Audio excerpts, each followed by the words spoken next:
One of the biggest misconceptions about MMA is that it has very few rules. Depending on how your hands are placed on the ground, you can't use certain maneuvers, you can't elbow at particular angles. Apparently, if you have a boob job, that creates a bit of an issue with getting past health regulations. I don't know. And the more and more you dive into it, the more mindless minutia there is in the rule set. And so this misconception that there are so few rules stems back to the old days more than it does anything else. Ball punches, fish hooking, hair pulling, punches to the back of the head, knees on the ground, etc. used to all be legal, which for obvious reasons all became illegal. But there are also a lot of crazy rules that basically had to come about because somebody actually tried to do it. So that's what we'll get into today. I'm Jason from MMA On Point, and these are the top 10 houses sold by Ally Quinta.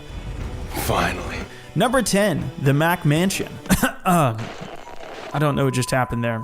My bad. These are 10 precise fight moments that forever changed MMA rules. Number 10, Vaseline Gate. Prior to almost all fights in any combat sport, you can usually see a cut man applying Vaseline to a fighter's face, which also gets topped up in between rounds. And basically the reason why is Vaseline reduces the chance of skin getting cut and minimizes the friction of incoming shots, because obviously it's not ideal to have a fight stopped just because of a cut. But until UFC 94, a fighter's cornerman was allowed to apply this at the end of each round. And if you've ever felt Vaseline or petroleum jelly more generically, you'll know it's extremely slippery. So when George St-Pierre's corner began illegally rubbing the substance on his shoulders, chest, and back during his welterweight title defense at UFC 94, questions reasonably arose. Now, nobody knows if this was an honest mistake or genuine attempt to cheat since it was such an incredibly small amount, but his opponent that night, BJ Penn, was furious, and even Dana White had a brief octagon side rant. As a result of the hubbub, right then and there, GSP was toweled down at the beginning of the rounds 3 and 4 by members of the commission. So the Vaseline issue was only in play during the second rounds. But this was an extremely glaring flaw ripe for abuse,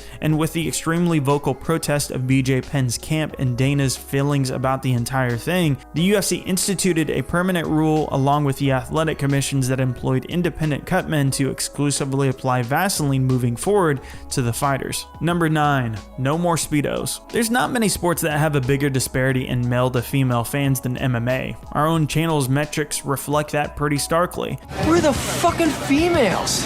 That's basically why we have ring girls and not Magic Mike types parading around the cage, unless of course you're an Invicta. But at UFC 133, Dennis Hallman didn't only fight inside the octagon, but he also ended up showing more skin than your favorite ring girl. In his TKO loss to Brian Ebersol, who already made things weird by having an arrow shaved right into his chest, Hallman wore an extremely small pair of blue trunks, claiming to have lost a bet with his teammates. And that kind of thing, but a bet's a bet, and you gotta stand up for what you bet.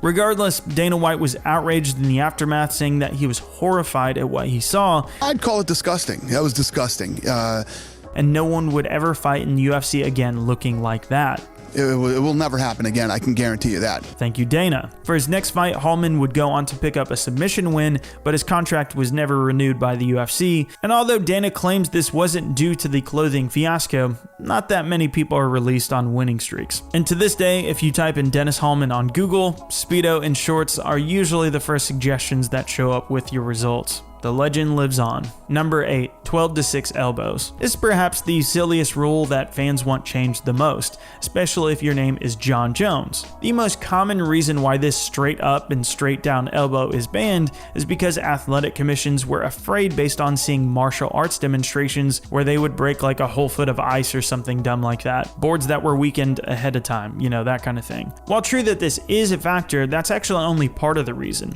While speaking on the Joe Rogan podcast, Big John McCarthy, who was there when the first official unified rules of mixed martial arts were created, explained that this technique was banned also due to one single fight. In the year 2000, 6'10" Gan McGee faced a much smaller foe in Brad Gabriel at IFC Battleground 2. Unfortunately, we couldn't find footage of this online. It's probably in somebody's VHS player, or maybe dubbed over. The giant McGee, who would later go on to challenge for the UFC heavyweight title, blasted his opponent with these downward elbows repeatedly, and it was one of the doctors at this event who would assist John McCarthy in creating the unified rules. The doctor wanted to ban all elbows at first, but settled on just banning the 12-6 downwards elbow because of John McCarthy. He cited this fight as the major reason why. Number 7, throwing an opponent over the cage. Despite the fact that there weren't many rules in Tank Abbott's day, you already know he's the type of guy who wouldn't follow the rules even in modern MMA, if he felt he could get away with it. And his intentions during his fight with Cal Worsham at Ultimate in 1996 led to an instant rule being created that many fans may not have even thought about. Immediately as the fight started, Abbott, who had a walkout stat that he benched over 600 pounds, rushed forward in his typical brawling manner, but then surprisingly picked up the 230-pound Cal Worsham and literally tried throwing his opponent over the octagon like it's dead or alive and ring outs are an automatic win or something. The worrying thing was Tank Abbott actually came pretty close, with Worsham explaining that only his heel and the padding saved him from the embarrassment. In the end, Tank comfortably got the victory, but obviously the potential for a fighter to fall 6 foot head first onto a metal platform needed to be removed. Big John McCarthy soon after made the ruling within the UFC to disqualify anyone who tried to throw their opponent over the side of the cage, which also led to the realization that fence grabbing should probably also be banned. Number 6, short grabbing. In MMA today, there's minimal excess clothing, and for good reason. Fighter shorts don't get in the way by constantly getting disheveled or untucked like they did with the old gis and still do in full gi BJJ competitions today. But in the case of Pat Miletich versus Mikey Burnett for the inaugural welterweight title back in 1998, both men's shorts somehow became a pivotal aspect of the fight. Throughout the entire contest, both Miletich and Burnett had a solid grasp of each other's shorts, which resulted in one very dull affair as neither fighter could break away and begin striking very often. Not only did it make for an obviously uneventful inaugural title fight to take place, but also the crowd found the whole ordeal pretty comical. John McCarthy had the unenviable task of having to fix Burnett's shorts and getting dangerously close to his junk in the process, while fans had a great view of Miletich's right butt cheek. What the fuck, man? So, short grabbing became instantly banned and fighters were legally unable to use them for leverage, again for obvious reasons. Pat's shorts were coincidentally the first UFC shorts with the infamous tap out logo on them and were sold on eBay for over $1,500 in 2015. I'm sure they smell really great. Number 5, the introduction of TKOs. In the very first iteration of the UFC, fights were only ended in one of 3 ways: knockout, submission, or by cornermen throwing in the towel. But even these minimal rules weren't abided by at the inaugural UFC event when Gerard Gordeau landed a massive head kick to the sumo fighter Taylor Tooley and sent his tooth soaring into the front row. That's because the original referee understandably recognized the danger and stopped the fight. UFC founder Rorion Gracie was extremely upset because he didn't want stoppages back then at all. Basically, the loser is out completely cold or they somehow quit through themselves or their team. So Rorion asked his friend Big John McCarthy to referee from there on out and follow this rule completely blindly, unlike the first referees did. Enter UFC 2, where Pat Smith delivered some hellacious elbows to Scott Morris from the mount. So due to the rules, McCarthy was totally unable to stop the fight. And it appears that Big John shouting at Morris's corner and Pat Smith hearing that, deciding to get up, or him just deciding that it was done, meant that the brutal onslaught was over. You can only imagine if he just didn't stop. And so after the event in this particular moment, McCarthy threatened to Rorion that he would quit if not given the power to protect fighters. So starting at UFC 3, the concept of referee stoppages were born. Number 4, groin shots. Inspired by the UFC, the International Vale Tudo Championship, or IVC for short, held their first event in 1997. It was a one-night tournament in which former UFC fighter Gary Big Daddy Goodridge fought lucha libre expert Pedro Octavio in the finals. Eye gouging and biting were illegal, but groin shots were given the green light by the Brazilian organization,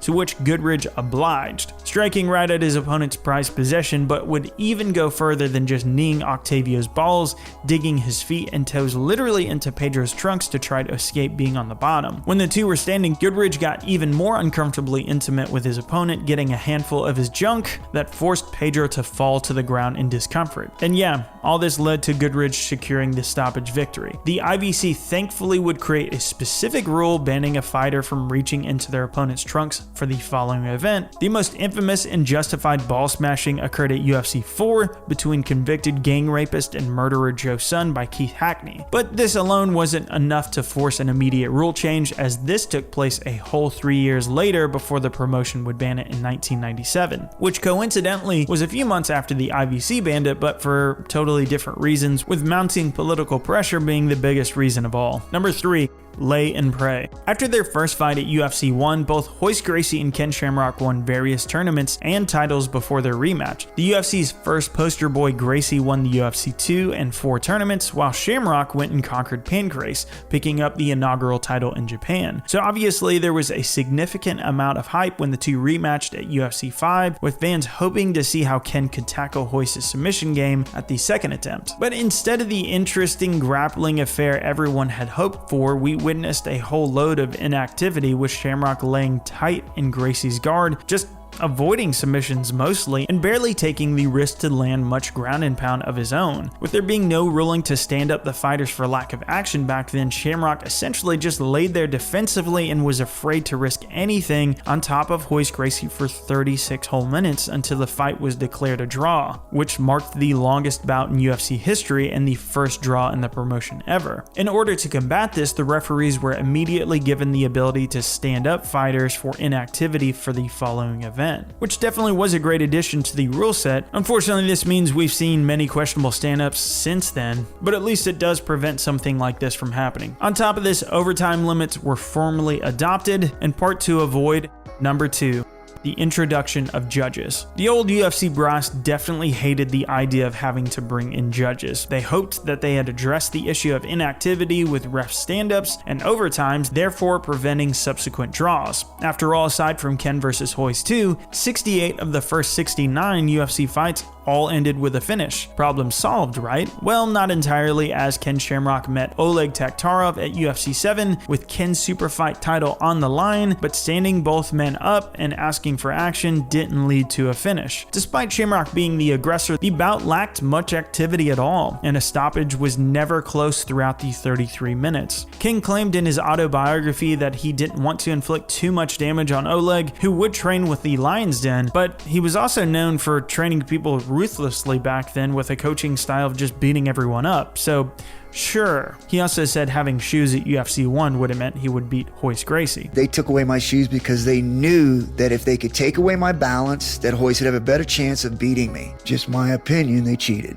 But nevertheless, without any actual judges in place octagon side to score the fight, yet another big main event in the UFC ended in a draw and therefore a massive failure. In response, the next event was the first in UFC history to feature judges' scorecards and decisions, along with a 15-minute time limit in an effort to push the action further. Ironically though, during the tournament, both semifinals and the final would all go to a decision. Number 1. One Championship's weight cutting. I think most of us can easily agree that weight cutting is probably the most ridiculous aspect of this sport. Nearly all fighters undergo a gruesome dehydration process just in order to not be the smaller man with a weight disadvantage a day later at fight night. In December of 2015, 21-year-old Chinese flyweight Yang Jianbing tragically paid the ultimate price for this insanity and died after attempting a particularly difficult weight cut. It's extremely disappointing that it took a death in order for the ruling to change, but One Championship made a drastic overhaul to their weight cutting protocols as a direct result, and utilized hydration tests to essentially eradicate weight cuts altogether. But there are tons of questions of this still, as many fighters look noticeably big on fight night. There are examples like Eddie Alvarez, where even though lightweight is at 170 pounds in one instead of 155, his walking around weight has been claimed to be as high as 190 in the past. You shouldn't be able to get past hydration test if you're that heavy. He's also stated that his opponents are bigger than him in one. DJ has said the same about his opponents. For Angela Lee, it's in the reverse at atomweight, where she looks bigger than her opponents. In the last month or so, they finally started posting video of the weigh-ins, even though folks like Angela Lee are still showing up needing to use a hoop, which is indicative of a weight cut. Of course, it's still possible if she's trying to stay within hydration limits and just needs that last little bit in the article of clothing to shave it off. It just requires a bit of healthy skepticism,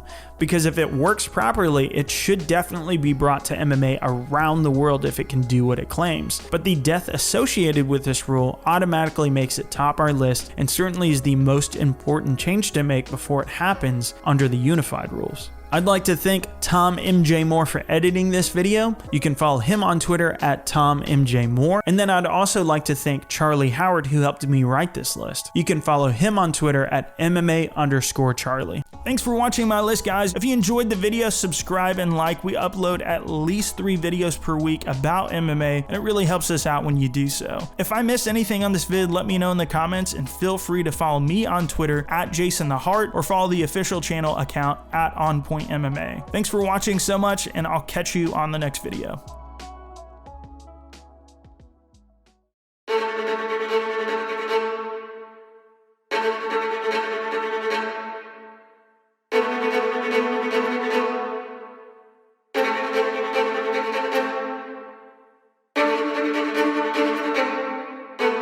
Thanks so much for watching, if there is anyone watching at all.